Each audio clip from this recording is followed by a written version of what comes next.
the thermometer nailed to the spruce red -26.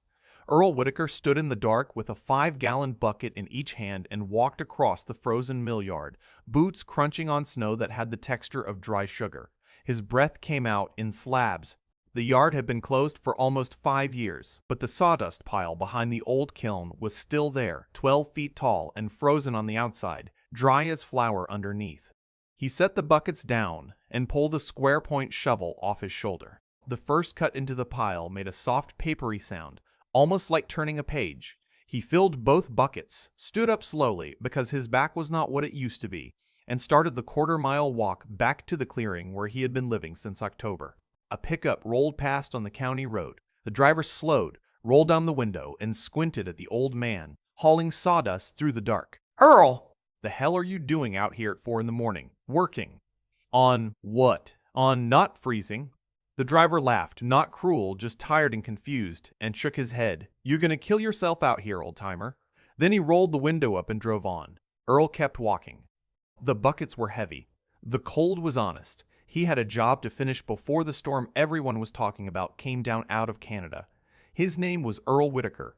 He was 58 years old. He'd spent 31 years as a finish carpenter at a hardwood mill outside Bemidji, Minnesota, the kind of mill that turned northern maple and white oak into flooring and cabinet stock. He could read a board the way some men read a newspaper. He knew which way it would cup, which way it would split, and how much moisture it was holding before he ever put a meter on it. The mill closed in February of 2019. The owners called it consolidation. Earl called it Tuesday.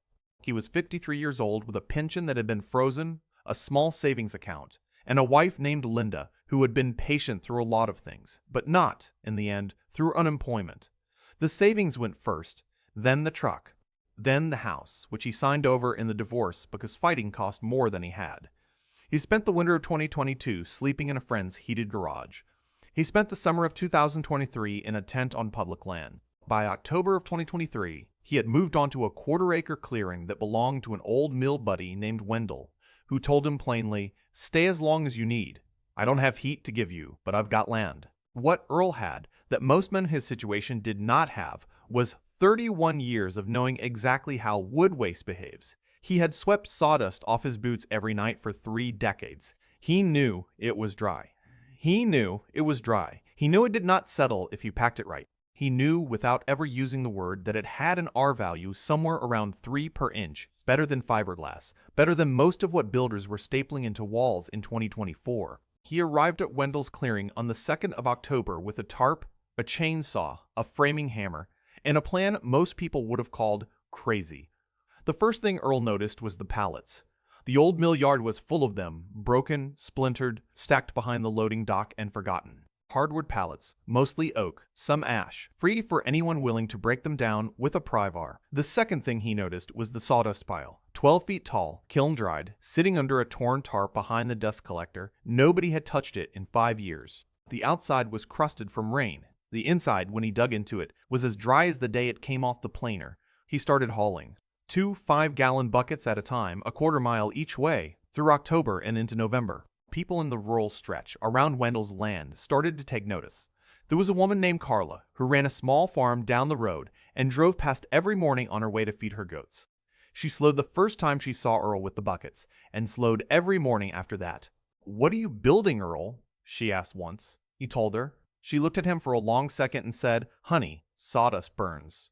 Then she drove on. There was a man named Roy who lived in a camper a half-mile through the trees. Roy had been outside for 9 years. He had seen people try things. He came over one afternoon, watched Earl drive a 16-penny nail into a pallet board, and said quietly, "Earl, I've watched 3 guys freeze to death in the last 6 winters. 2 of them had plans. I'm not laughing at you. I'm asking you to be careful." Earl said he would be. Roy nodded, looked at the rising frame for a long moment, and walked back through the trees. If you want to find out what Earl Whitaker built in that clearing outside Bemidji, and whether his sawdust walls held when the coldest night in a generation came down out of Canada, then subscribe to this channel and tell me in the comments where you're watching from. Because what Earl built on Wendell's quarter-acre is a story that deserves to be remembered exactly as it happened. The cabin was 8 feet by 10 feet on the outside. Inside, after the walls, it would be 5 feet by 7. Almost everyone who heard those numbers told Earl they were wrong. They were not wrong. They were the whole point. He framed two complete walls, an outer wall and an inner wall separated by a gap of 36 inches.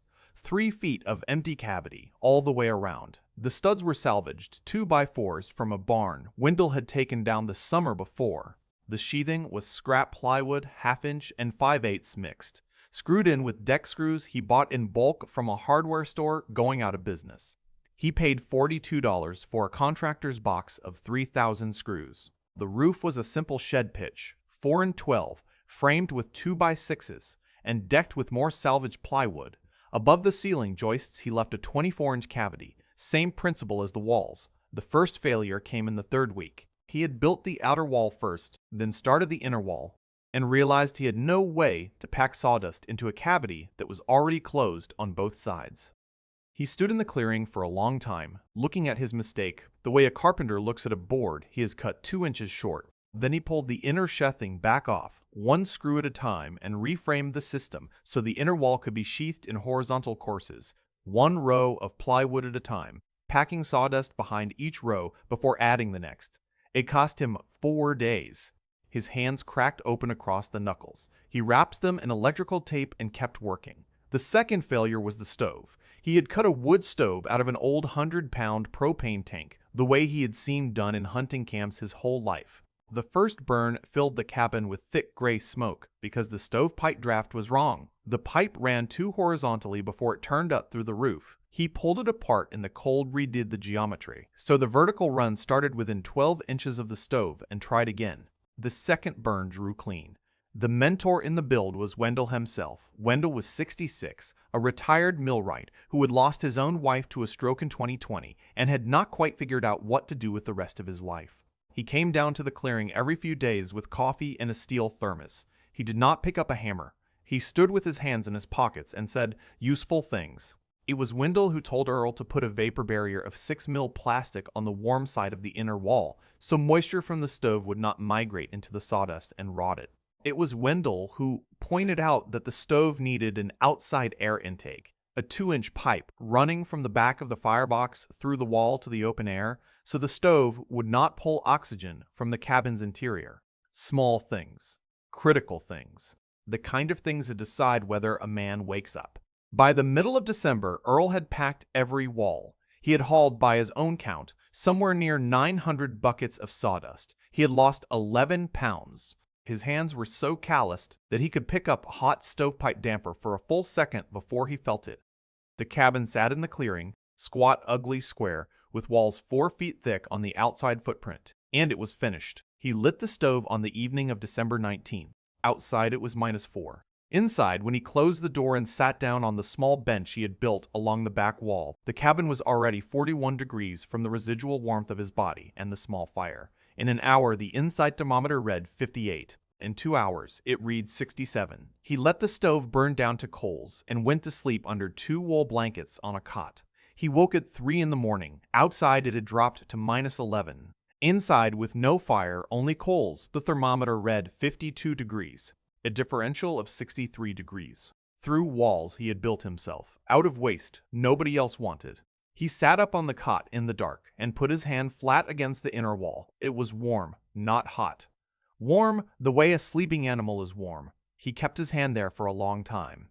He did not say anything. There was nobody to say it to. If you have ever felt invisible to the world that used to know your name, consider subscribing to stay connected with this community. Because the people in these stories were written off long before they proved anyone wrong, and they deserve to be seen now. Connection is its own kind of shelter.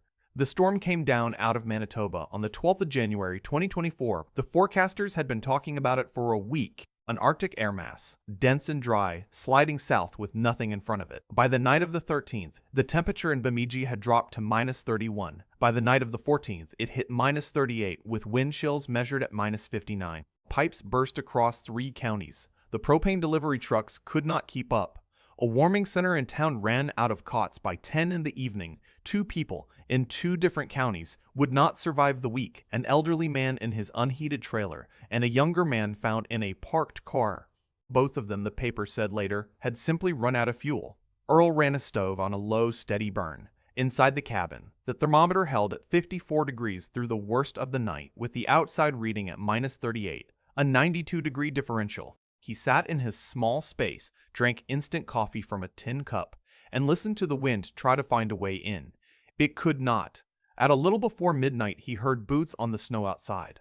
A knock. He opened the door. It was Carla, the goat farmer, with her husband behind her. Their furnace had quit 3 hours earlier. The repairman could not come until morning, if then. Their pipes were already groaning. Earl stepped back from the door and said only, "Come in. Bring whatever blankets you've got." They came in. An hour later, Roy came through the trees with a younger man Earl had never met, a kid in his 20s camping in a tent a mile down the road, lips already blue. Earl sat him by the stove and put a wool blanket around his shoulders. He did not ask questions. He poured coffee. By 2 in the morning, there were 6 people in a cabin built for one. The thermometer dropped to 49 degrees from the open door, and the cold bodies then climbed slowly back to 53 as the stove and the walls did their work. Nobody said much. The kid by the stove fell asleep sitting up. Carla's husband, the man who had laughed from his pickup 3 months earlier, looked across the room at Earl and said very quietly, "I owe you an apology." Earl shook his head once and said, "You owe me nothing. Drink your coffee." The cold held for 3 more nights. The cabin held with it. When the thaw came at the end of January, a relative thaw, up to 12 above zero, the people in the cabin went home. Carla brought back a dozen eggs and a pound of goat cheese and left them on the bench without saying anything. Roy started coming by in the afternoons, and the two of them drank coffee and did not talk much, which was the kind of friendship they both preferred. A county social worker named Diane heard about the cabin from a pastor in town. She drove out on a Tuesday, walked around the structure twice, and asked if she could come inside. She sat on the bench for 20 minutes, asked Earl how he had thought of the sawdust, and wrote down everything he said in a small spiral notebook. Later that spring, a professor from a state university drove up from Minneapolis with 2 graduate students and measured the walls with an infrared camera. They published a short paper. Earl never read it. He was told it existed.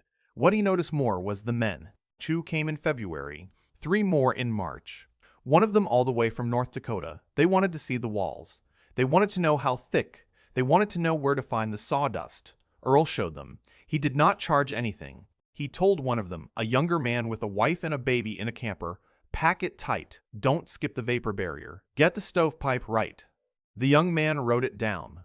One evening in March, Earl sat on the bench alone after a visitor had left, and he thought about the mill, about the 31 years.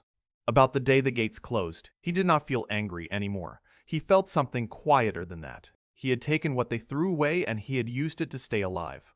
Earl Whitaker is still living in that cabin outside Bemidji, as of the last winter on record. He's added a small lean-to for firewood and a second window on the south wall. Wendell still comes down with coffee. Roy is still in his camper through the trees. Carla still drives past every morning, and she always waves now. The knowledge spread further than Earl ever intended. There are at least 9 sawdust-walled shelters that he knows about across northern Minnesota and into Wisconsin, built by men and women who came to look at his and went home and built their own. None of them are pretty. All of them are warm.